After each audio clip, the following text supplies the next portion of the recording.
И ние сме отново в този сервер с Sword of Master. И тук трябва много да внимаваме, за да не паднем. Както виждате, моите айтеми са си при мен. Не знаем защо.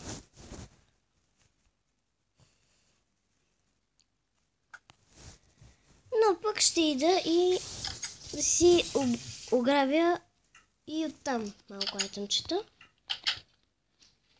Само да не читвам. Паднах точно във водата. Взимам си резервна броня и нужните неща за мен.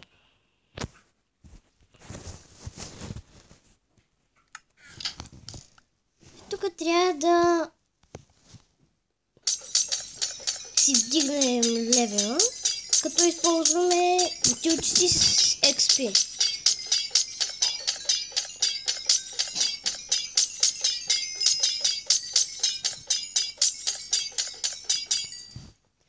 Така, и се вдигнах на 17 левел.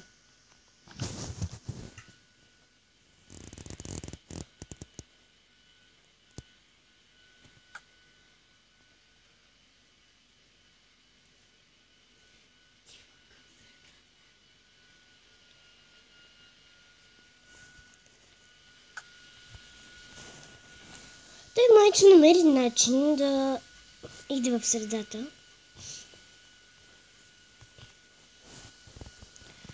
Аз сега започвам да си строя път.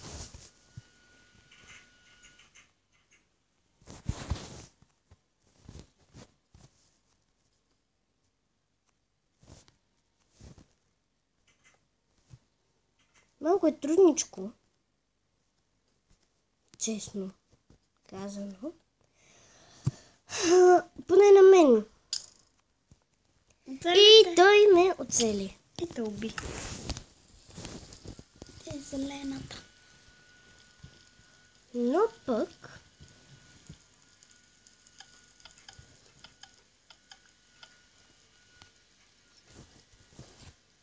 моите айтеми си при мен, което е важното.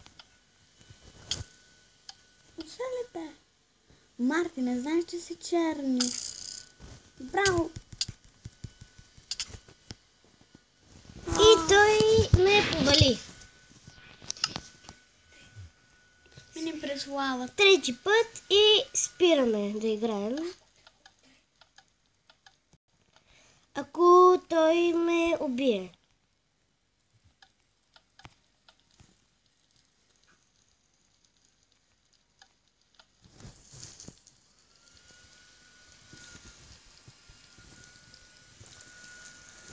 Така.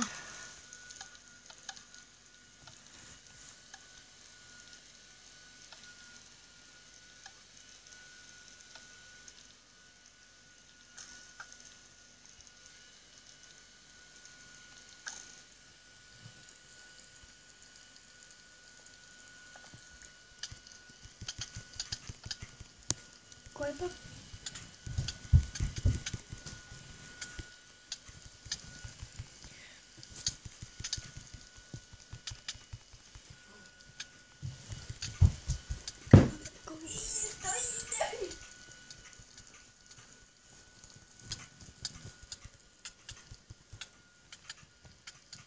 Той ме запали, както виждате, и аз умрях. След него. Запали? И спирам